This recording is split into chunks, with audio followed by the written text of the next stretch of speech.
Good evening. Wow, that's nice and loud. I'm Denise Formosa, for those of you that don't know me. I do the adult services here at the library. I'm so glad to have Frank and Hannah tonight. I don't know, for any of those of you that weren't here for the first one, it was just wonderful. They're just the stories that we get to hear about Spencer and the slides that he has of all these old places in town. It's wonderful. So I'm glad you're all here. Without further ado, I'll turn it over to you, Frank. Okay, thank you. Thank you. It's always a pleasure to be here. I remember my days way back, as you people would, when you come in here, and it was before the audition, it was this side. It was pretty small, and we'd go downstairs, and all the old pictures would be down there with cobwebs on them. It was really interesting. So, right, Mary? Cobwebs, yes. What we're going to show you tonight, Hannah and I have done 3 books together. We did first Worcester when she was 10, and she was the youngest author in the United States on that series then. So we did one when she was 12, and she was the youngest author then. And we did one now when she was 14, and she still was the youngest author. Now she's 15. So it's so much fun for me to have that opportunity to be able to do that with Hannah. Tonight, we do have some books, so I do a little advertising. In case anybody wants to purchase some books, we'd be glad to sign them. We'll write anything. It doesn't matter, whatever you want us to write. We're so easy. They make great Christmas gifts and whatever. And if you don't want to buy one, that's good too, because we already wrote it, so.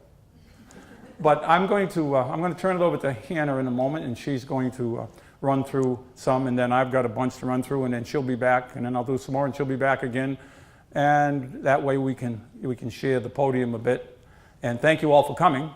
It is a pleasure to see all these smiling faces. I know many of you. Some of you walked up to me and said, "You don't know me, do you?" And I said, "You're absolutely right, I do not know you."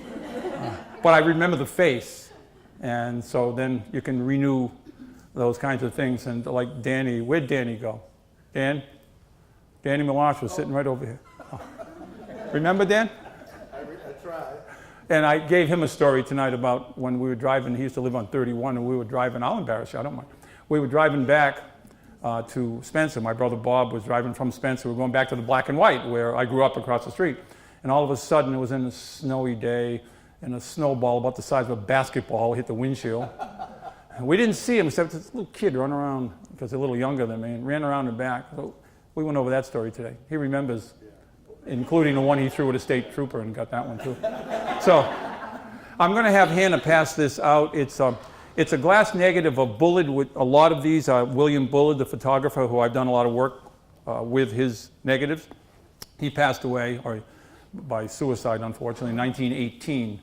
And this one is a great example of Worcester. It's a very large negative. So if you've never seen a negative, or you're wondering how clear they can be, that's a good one, because you don't have to light the back up. It's just on white. It's downtown Worcester. You'll see it on there. You just pass it around and look at it, and I'll turn it over to Hannah now. It's all her turn.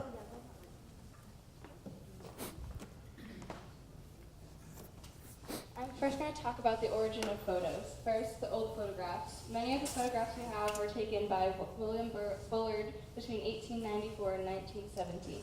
He lived in Worcester and North Brookfield. We also got photos from the Spencer Historical Society and the Richard Green collection in Spencer, and also the Paciello Emerson, a photographer from 1900 to 1927 who lived in Longmeadow. We have many photos here today that you have not seen before and we did not use in the book. New photographs for the Spencer book. We had some challenges taking some photographs because we needed to take some bird's eye photographs, but we didn't have a plane and we didn't use a drone. We used the levels of houses. We went up and went inside people's houses to take photos. There's a truck on Mechanic Street, and multiple times we went there and it was still there. And also a black van in front of the old broom factory on Cherry Street, which is still there tonight. There was a lot of construction going on during the summer, and especially around the library, but now it looks great out there. And the time of day, sunny and shaded. If the sun was behind a building, we couldn't take the photo, and if it was too dark, the photo would look awful also. We took approximately 800 photos and used 92 in the book. And a lot of the photos that we had of the old version looked great, but when we found new locations, they were empty lots. Here we have the Massasoit Hotel. And I want you to take a close look at this photo because the next one there's going to be a change. I don't know if you'll see it. We'll go back and forth multiple times. Do you see anything? Besides the color. That's the same photograph, by the way, just colorized. All the power lines and telephone poles, those are all gone. If you look at the next one, they're all gone. You can see a hole in the fence there where they took it out. Also, there was a wagon there. And here we have another photo of it when the floor burned down. And then after that, in 1982, the renovation burned down.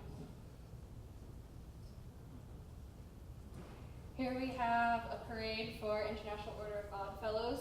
They were a group that helps the community, and they still are today. They took care of the sick and educated orphans and poor people. Here's one of them caring for sick. And in the back, they have a chimney of Prouty High School. And here's a parade float, and the arrow is pointing to what we think is Little Bo Peep, because she has a sheep and she has a dress on, and that's what we believe. Look, wait, Hannah, remember look at the top. Oh yeah, there's a beaver.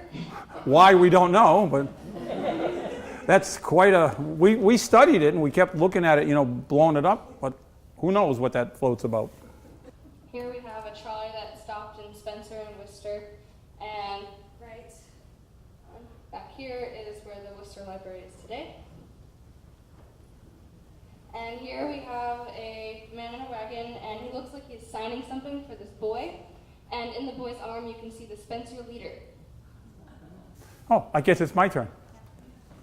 We know this place. This is the Park Theater then when it was built back a little after the turn of the century, 1909. And then it stayed the park for a long time, but we remember it as this, the Champ. There aren't a lot of pictures of the Champ around. I'm not even going to bring up what I brought up last time about the Champ for people who were here. We're just going to forget that. But I'll tell you anyway. I talked about my first date, like in the 6th grade. It was so cool to go to the Champ, and I remembered, and I mentioned this person, and she was in the audience. That was interesting. That was it. She remembered it like I did. Luckily, yes. And you all know this is the bank building, but when it was built in 1875, it was quite a structure. It still looks good today. It does need some work, however, but it's a beautiful structure on the corner of Main and Maple Street. It's really quite nice, and you see it was used for a lot of different businesses. And you see the Marsh Block here on the corner. That's still there. Corner of Mechanic Street. You're familiar with that? And teams of horses, and they had a little problem in those days. They couldn't spell gasoline well with the E. That's how it was spelled early, gasoline. We're going to go down Mechanic Street now and look at some other shots.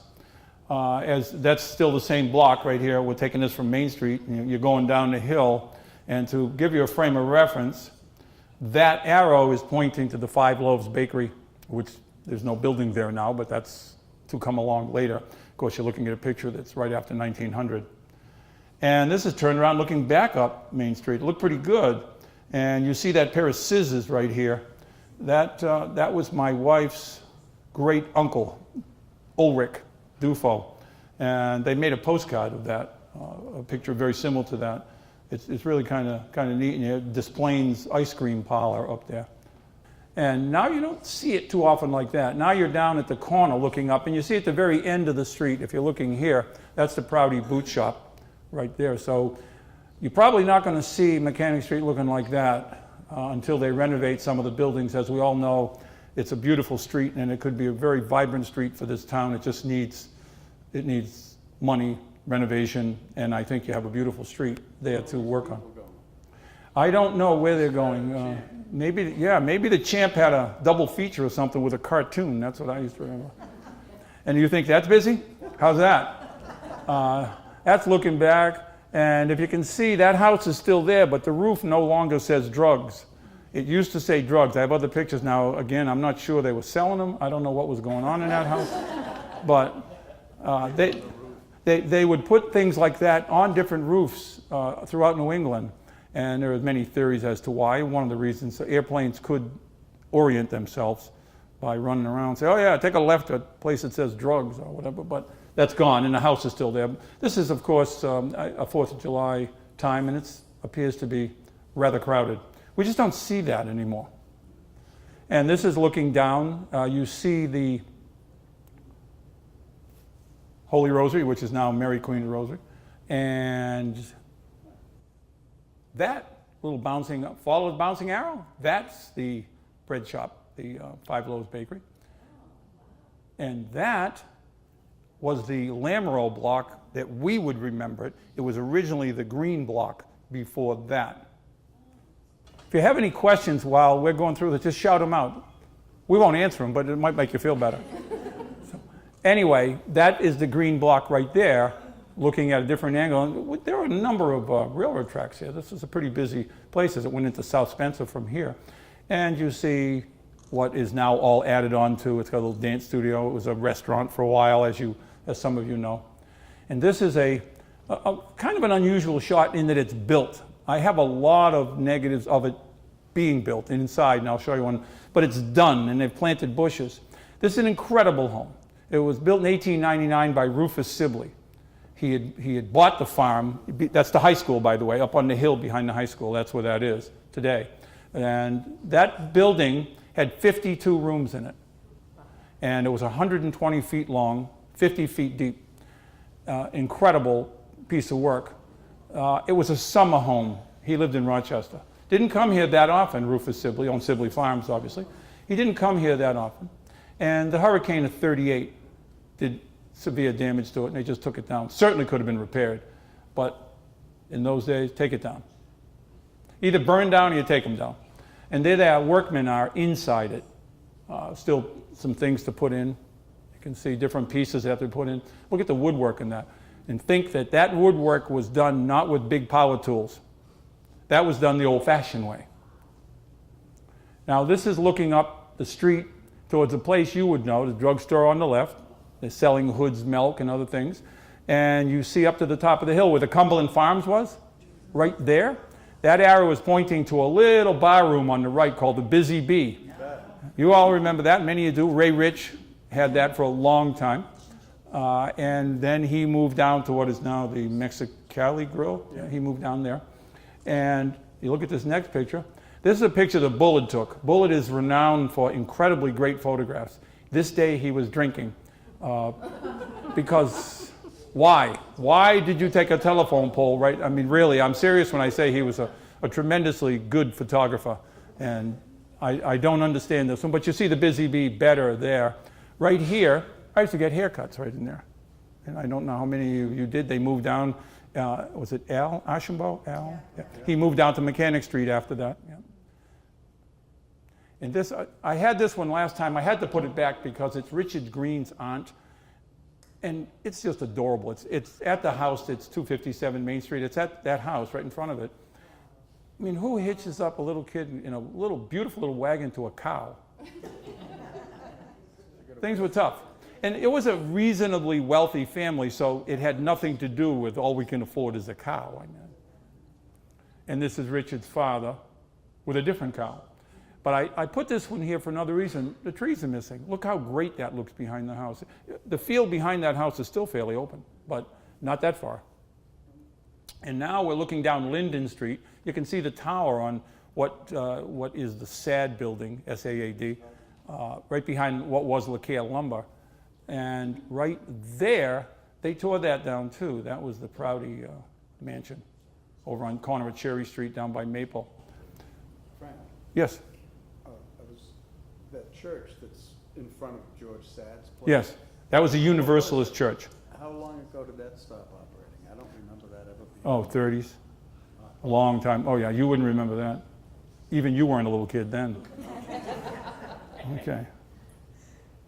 That's it, looking pretty good right there, the little orchard behind it. Those are the days that when you look back and you want to see the old days, those are the kind of days I think we look for, looking like that. That's Linden Street? Linden Street. But remember when you, yeah, go ahead. There's no George Sad yet? No. I'm going to give some more information on that a little bit later when I look at the E. Jones Boot Company, which was LeCare Lumber, became LeCare Lumber. But no. And we look back at those days and we say, oh, isn't that a wonderful time? And as you're remembering that, please also remember that you had to go outside to go to the bathroom. and the streets were dirt, and in spring they were all mud. So the good old days also have more than just these pictures, but they're nice to look at. This is a pretty neat shot. You're looking up at the old town hall at the end of the street. This is Maple Street, right in front of Morrill's funeral home, and it had a fire hydrant and a little triangle of grass. There's nothing there now. If that was there now, people would hit that on a regular basis. They would have to put a bullseye on that to make it easier for you. And this is High Street, and it really looks different. It looks rough. It looks like it's got different levels. As you're going up, it levels off. And look at the street. What you're seeing there to the side of Main Street, that is the old trolley tracks. And the old trolley tracks there are always encased in cobblestone because you had to solidify those and keep the mud out of that. So you would always have those just like that.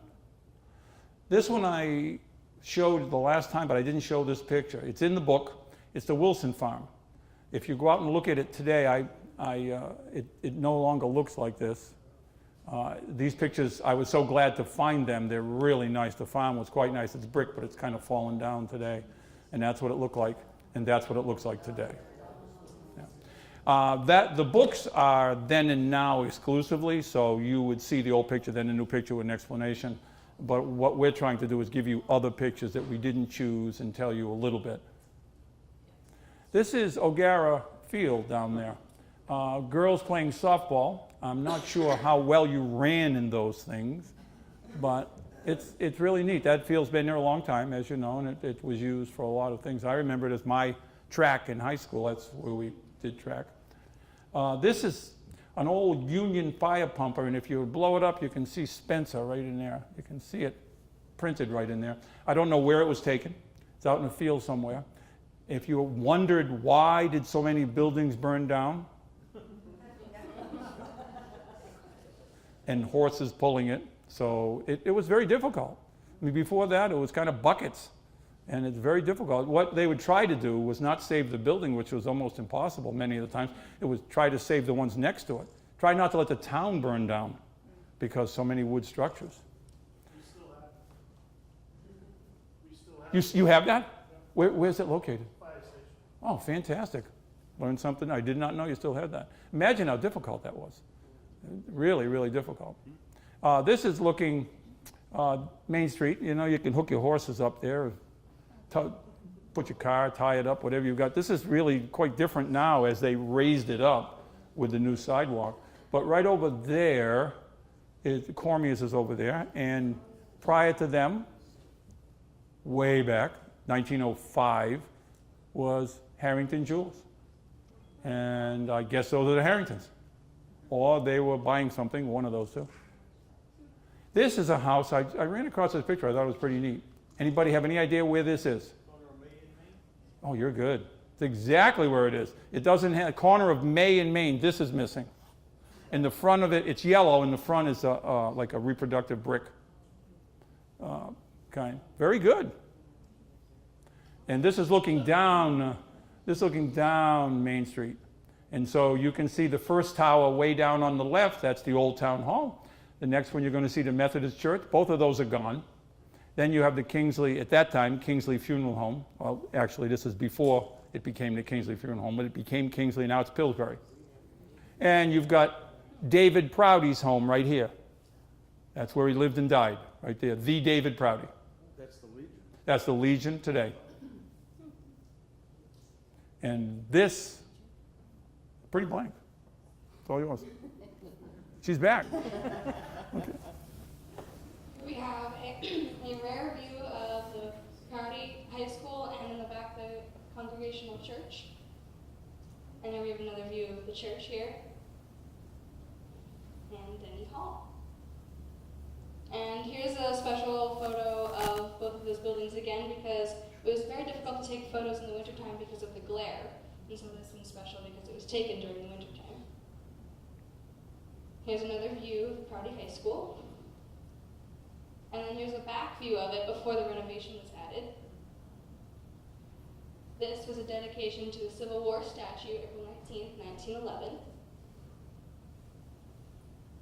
And this is an example of how they used to move the houses. They'd stack up logs and have horses pull them. And that again is Denny Hall right there. And it's my turn again. Okay. But we're giving her good practice. She's very good at this. Oh, these you've not seen before. And some of you live off of 31, right? So, The cemetery, right? and you used to live there, right? Right around the corner, it's where I hit you with the snowball, right around. Yeah, right. If you just kept going right here and headed out, that's where you used to live, on that next corner after Pine Grove. The reason this is unique, this is 1929, 30 in that period. And it's a really rare shot. They were getting ready to do something with the bridge, and we know that a new bridge was finally put in, and then hurricane came along and turned it into ribbon candy. Oops, sorry. Almost lost it there for a moment, sorry. And what happened here is, you can see they're excavating. I give you another angle. These are extremely rare pictures. There's another look. You're looking up towards what I remember as Holdroyd's garage. Yeah. And then Walter Boylan lived there. I went to school with Walter. I think he was a year or two younger than me. And you can see the 7 Mile making its way here. That's quite a bit of construction. Way up to the left was the Smalls Farm. So that was near Pine Grove Cemetery? Yes, you're going to see, it'll all become clear in a moment. Don't interrupt me. Sorry. Okay. This is 1905. That's the bridge, but you're going to see where it was in a moment. That's the original bridge. That's a little shaky. But cars did go over that. And it was replaced, and you'll see this picture. They replaced it with that one. That's the one that they had to replace when they changed the location. Watch. Thought I'd throw a little horse grazing in there. Looks kind of neat, right? When you look at it, you can see, look at that curve. Drive there someday, and as you're about to go over the bridge, look to your right and look at that corner you would have had to take, even on a bicycle. That is a real hairpin turn. And this will give you a perspective. Instead of going here, you are going here. That wall is still there.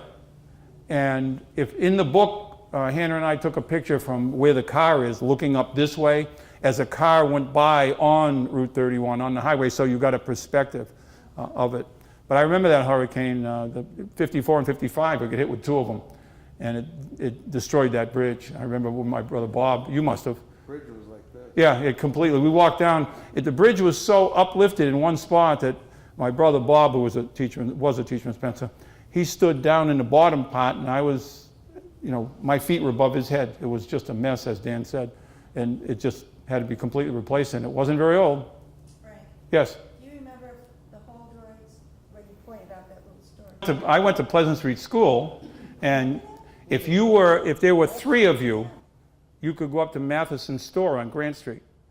Now we're in the 3rd grade, 4th grade now. You be careful now. You hold your hands. You're going up there, and off you'd go. It was such an incredibly different world than today. Right. I remember Mr. Holdroyd pretty well. He had been injured in an accident with a tire. Had a tremendous scar. Yeah. Split rim. Yeah. It was awful. The old split rim. Right. It was a bad one. I do remember him pretty well. And this to give you, this is from the back. You see the fire station up on the hill by the town hall today on the left. This is to give you an idea. That was hundreds of feet long. That was a huge building. Cleven Shoe, as we would have known it, Prouty Shoe for someone really up in age. And this, now I want to show you some different shots. The building on your right here is the Mason Tavern. It was one of 3 taverns in town. You also, if you go further down, you can see the big block building. It's the Sugden block right there in the background. And the tavern was one of 3 taverns. You had the Jenks Tavern, which was up the street, later to become the Massasoit. And then you had the Livermore Tavern, which is down past where the diner is, where the diner still is today, at the corner of High and Main Street. They took this down in 1938. This came down, as they take a lot of things down. That isn't even the reason for this picture. I'll tell you quickly, though. The Jenks Tavern is where Washington stayed. He did stay in Spencer, according to all reports. October 22nd, 1789. And people would love to say, yeah, he stayed at the Massasoit. Well, the Massasoit was built in 1873. So that was a long night that he spent. But that's, story has it that he did indeed stay on that at the Jenks Tavern. So the tavern is gone. I put the picture there because of the trees. Spencer was known for its massive trees, many of them elm on Main Street. Huge trees, lots of different species, but the elm trees stood out. And then, of course, the Dutch elm disease, which in the 20s was in Europe, slowly made its way over here. And then by the 40s, it was infesting 75% of the trees in New England, the elm trees. And I say that for a reason. You're going to see in a moment. I could have saved myself pointing it out, right? Now that gives you an idea. Again, we have Clevens, it was Prouty Shoe then, but we have Clevens and the tavern to the left, Ebenezer Mason. But take a look at the trees. They're pretty big. And there's another shot of the trees. This picture was taken in 1883, 84. It's early. Look at the sidewalk going to the Massasoit. It's boards going up to the Massasoit. You don't see any trolley tracks because they didn't come in yet. Trolleys didn't hit yet. And they didn't electrify the trolleys in Worcester until 1893, where they electrified the whole city for trolleys. But look at those trees. They're massive. And you see the house on the corner. There's no Sugden block. That didn't come in until 1890. And you see the Bacon Colette block right in the middle. It's unfortunate. It's a beautiful building, but today it does not look like that. It would be wonderful to see that brought back to life. It's a beautiful building. And this again gives you a shot at those trees with Mechanic Street right there. It gives you a real picture of how they shaded the street. They were beautiful. And then this is an example here. This is the corner of Clark Road and Chickering as you go down towards Stile. That tree was massive. This is a 1911 photograph, I believe, and many decades later, I happened to be around as a youngster when they cut down that tree. And I was sitting on that was, I believe, the third piece up, the third cut, and they dragged it across the street to a field. I'll talk more directly into this. They drove it over to a field, and a friend of mine knew the people, and we went over there to take a look at it. So that's 1976. That's me 42 years ago. This is the Allen Squire, the cutting, lasting, and stitching room. Anybody have any idea where this might have been taken? It's very surprising. This was taken on the top floor of the town broom. They used it, the top floor of the town broom, which again is where that van was, that nemesis of a van, as we tried every way possible. And when I saw that the tires had kind of rotted into the road, I knew it wasn't going to move. It's permanent.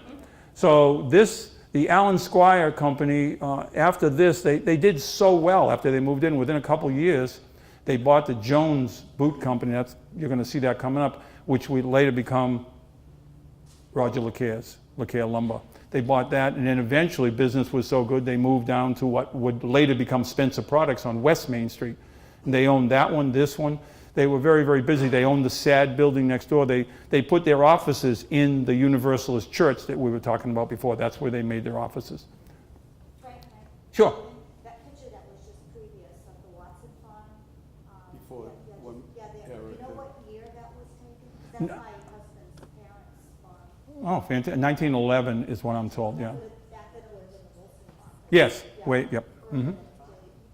It's still here, the barn, you can see, just catch the edge of it, the barn's still there. Really close to the road, as you can see. I've bicycled this a few times. My son Steve here has bicycled it with me. And you go right here, and then you go up a hill that doesn't stop. Yeah.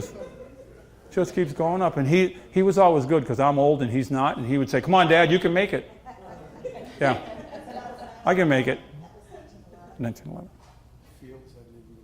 And then this picture is inside the Prouty Clevens, inside Clevens. And you can see, once again, putting the shoes together. Allen Squire, by the way, I think they deserve a lot of credit. because they were the first company to give people group life insurance. $500 on each person, and you could get $100 more each year until you got to 1,000. They would also give good wages. They paid people well, and they gave them time off if you were sick. Unheard of in those days. You're sick, you don't work, you don't get paid. Simple, we'll keep moving. And this is the Bacon Colette block, the one I said needs repair, straight across. So in other words, you're looking at the very left of the picture, looking up Pleasant Street. And this was the model bakery, Colette's Model Bakery. This was taken in 1914. He began the bakery in 1911. By 1922, he was using trucks instead of horses. It's kind of like in Worcester, for the fire department of Worcester. I have a ton of pictures of them with their horses. And by 1932, in Worcester, there was one horse left. He wasn't pulling anything, but one left. And they slowly moved over to mechanized things. And in 1933, 34, he went out of business. This is one of my favorite pictures. You probably haven't seen this one before. This is the Spencer Wire Company. Notice how many wheels there, one in the front.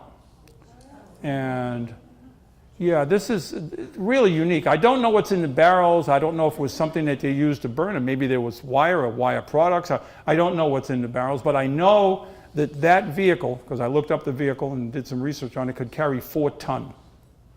And they got it in 1913, brand new. 1916, they were coming up Pleasant Street in the snow, and it flipped over with a load. So that's 16. 1917, they said, you know what? Let's get a truck with 2 wheels in the front. And they replaced it. Good thinking. This is something some of you might recognize, but that's Ragsdale Chevrolet building right there. The back of it, way down in the back. And all these prize Jersey cows, this is Sibley Farms right here, where you can see they have a building there, a salon there now, but it was also, remember when we'd go there and get chocolate milk free when we were in school? How many remember getting chocolate milk as a drink? Oh yeah, you gotta love that. We couldn't wait. We were supposed to be learning something. All we knew was, when's the chocolate milk coming up? And it was really cool. So this is the Rufus, again, Sibley. He's the guy that built the house up there, bought this farm. But what surprised me doing some research was he really did well. By the time he sold it in 1950, well, not him, he's gone, but by the time the family sold it in 1955 to Hood Milk Company, he had 7,000 customers. That's incredibly huge for a small town. And then and he kept the farm, and they sold the farm by, I think, 64, 65, 60, somewhere in the 60s. Wasn't there a 7-Up bottling company behind that too? Behind, I'm not aware of that, no. Behind, where today, in that building behind there today? If you went behind where Ragsdale's Yep. is and you kept going towards the woods. Yeah, no, I'm not aware of that. Maybe, There's a yeah. 7-Up bottling company. Wow, I'm in Hamel. good to know. You learn something every time you do one of these shows. I didn't know that. You better be right. Okay. Here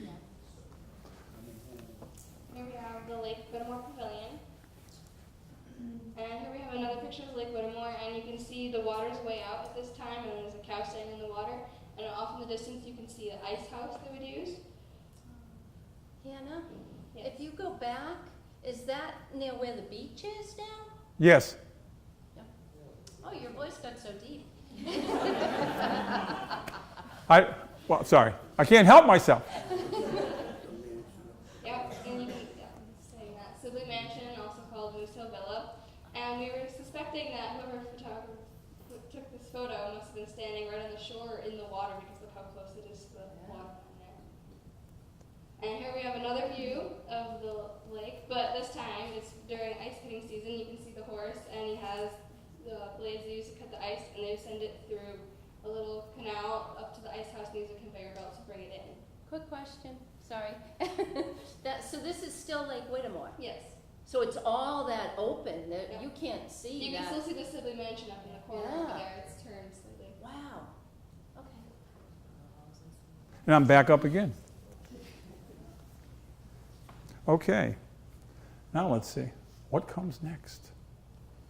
Oh, this is Alcides, the guy on the right, Alcides Gerard.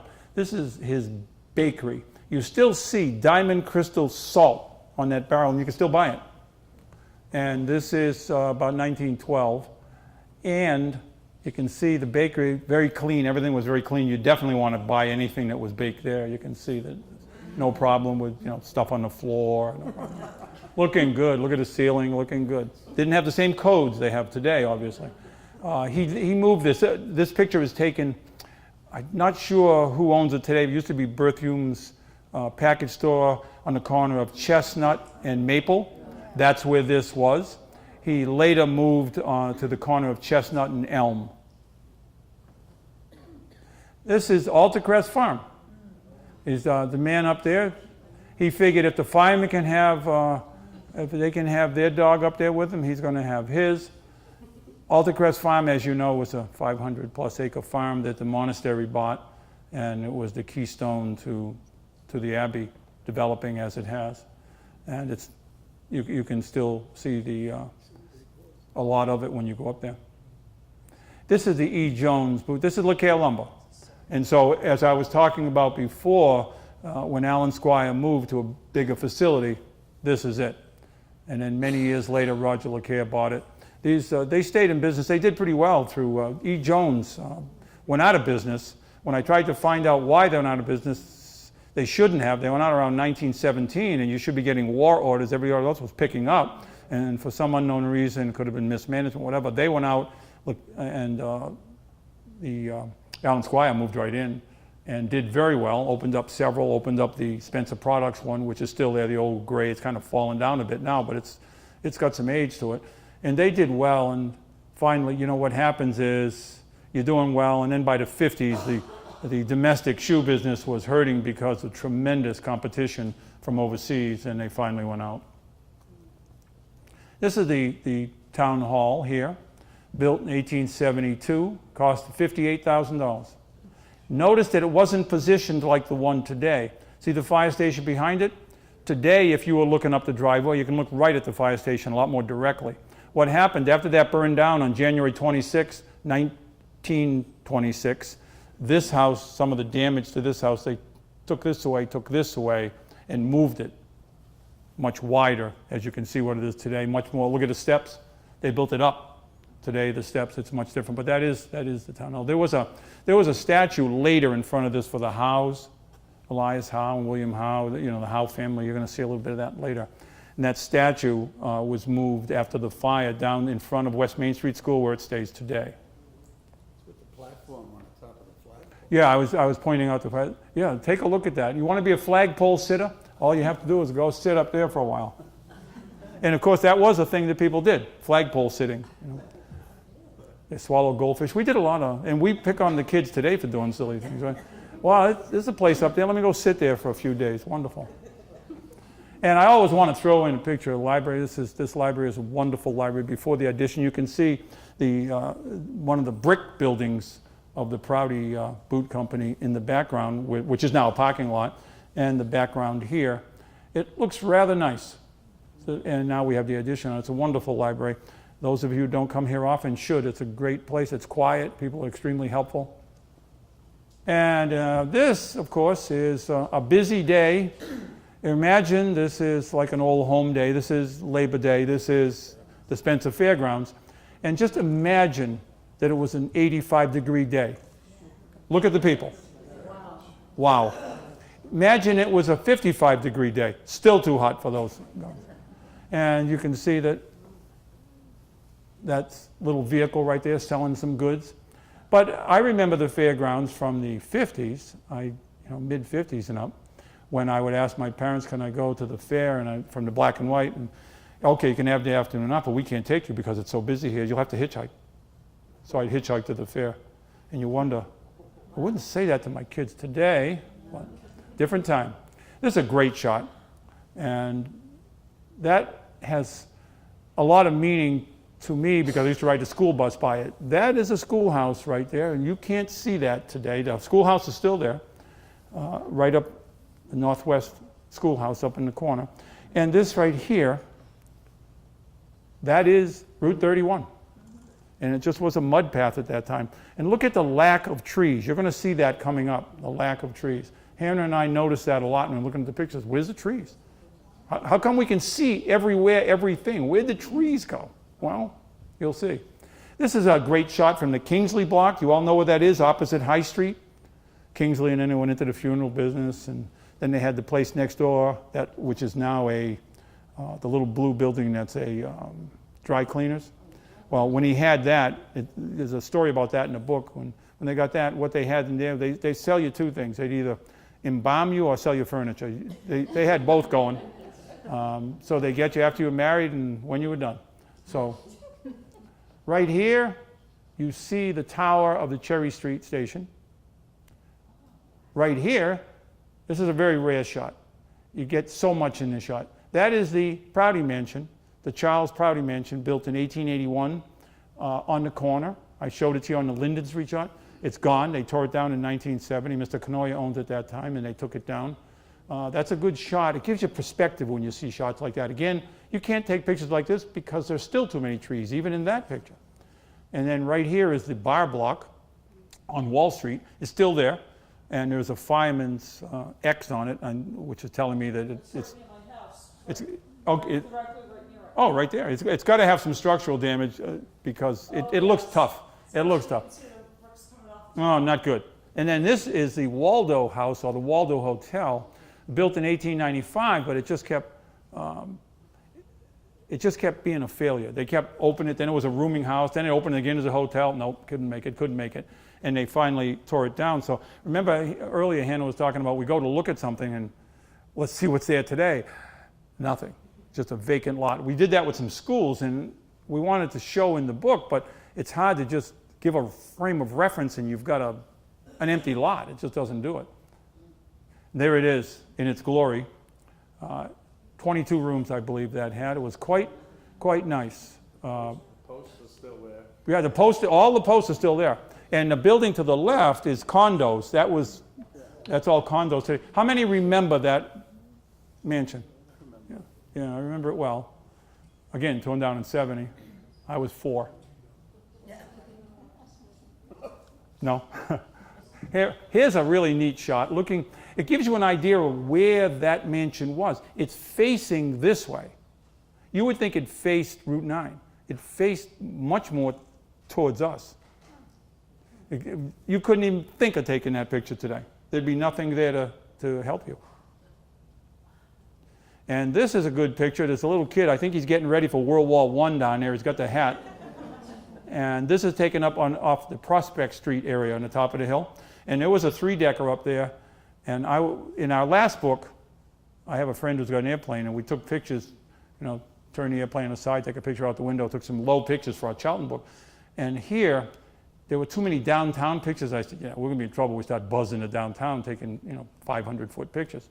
So we tried to find a high point. We found a 3-decker on Prospect Street at the top of Prospect Street. And they let us go up to the top, and this is the kind of picture you'll see in the book that we're able to duplicate. As you see right here, that's Early Street School. Gone. It's now an empty lot. And where that is, if you want a perspective, you drive down Church Street, cross Temple, go a little further, and it would be right behind the houses on Church Street. It would be right behind them. And then, that's West Main Street School over there. And even when we took the pictures, we tried to wait as late into the fall as we could so some leaves would go away. It was still tough to take the recent picture. This is a great shot here from generally up towards the Ash Street, Ash Street area. You can't take these pictures today. It's not possible. And you see Muzzy Meadow, and you see corner of Chestnut. Now that building to the right of the arrow, that's where the Gerard Bakery was right there for some of you who wouldn't be familiar. That's a great shot. It almost looks fake. They look like little toys in there. But it's a great shot from the mansion up on the hill, from the Sibley Mansion on the hill. And you see right there, that's the Congregational Church. And the little tower right next to it is David Prouty. That's the Methodist Church. And that's the Town Hall. And again, this is probably 1905, 1906, a very early picture. And this is a picture from Prospect Street also, that area. And up on top of the hill were the Prouty mansions. There were lots of Prouties, big family, and most of them did well. The one who lived in the smallest house gave you David Prouty High School, and that's the American Legion. You always think of him as being the most successful. He was pretty successful. He did other things, but there's two of them there. There's one left today. And that is Pleasant Street, right out front, right here. That arrow's pointing right out here. You can't really see it well, that's why I didn't point it out, but in those bushes, there's a tower right there. And that tower is the Massasoit Hotel when it had 4 stories. It's very difficult to see unless you're really staring at it.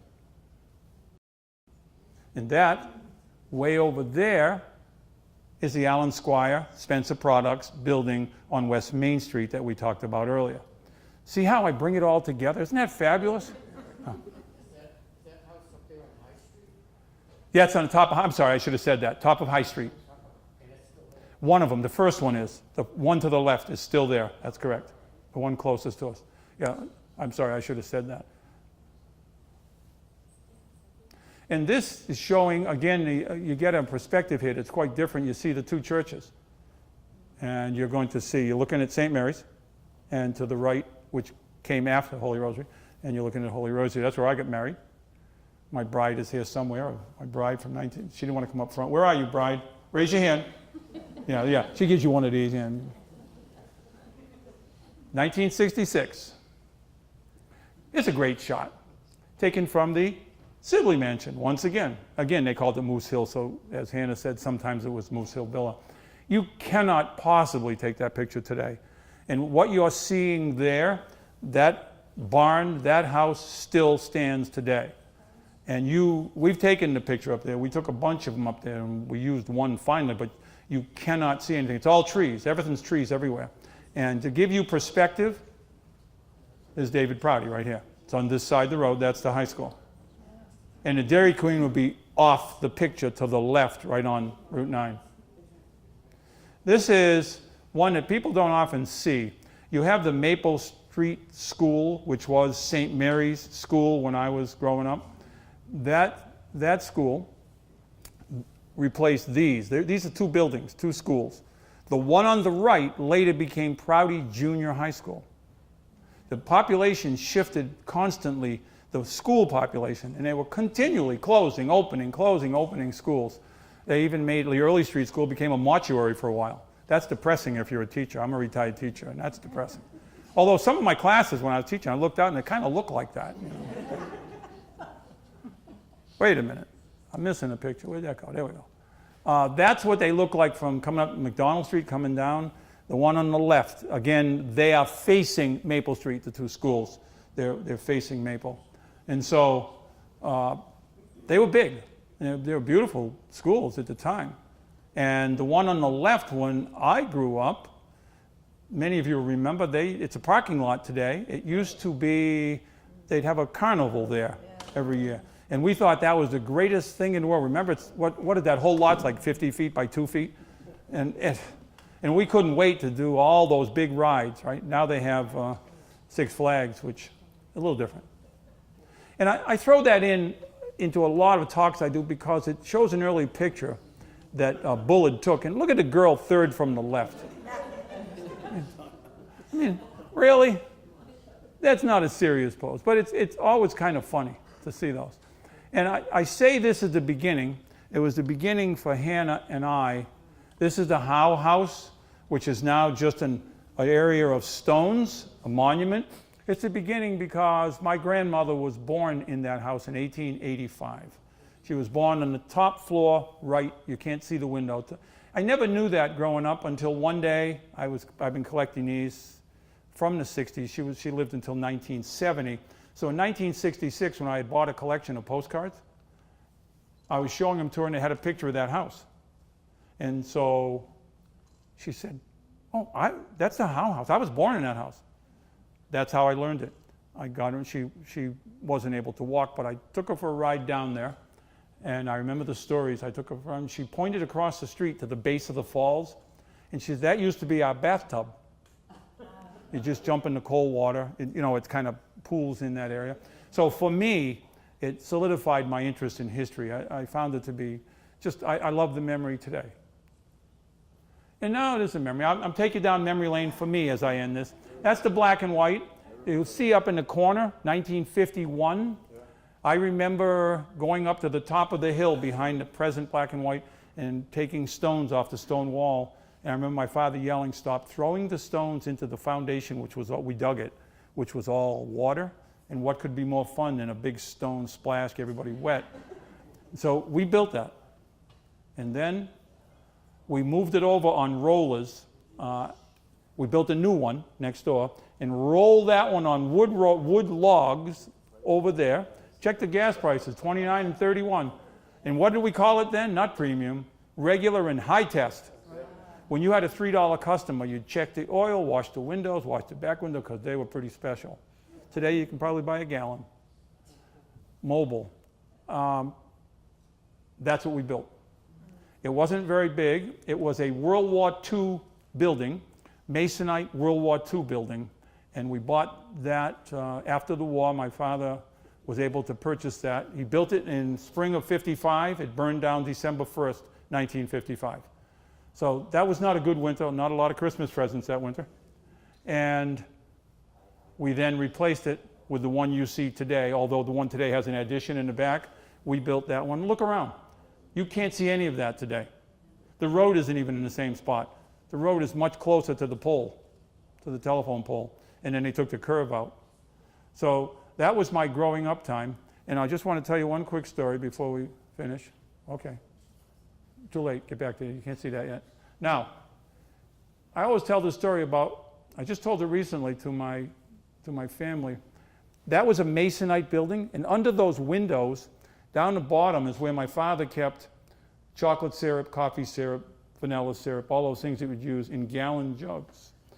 And my brother, we lived across the street one morning, a lot of crows out there, and you want to scare him away with his .22. Yeah. Skipped right through the building, right through all of those jugs of syrup. I still remember my dad going, "Gosh, that wasn't nice."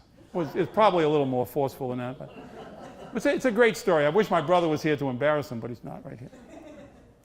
So that's how we got to that. And it was always more of a window. We had seating inside for about 60, but a lot of window business.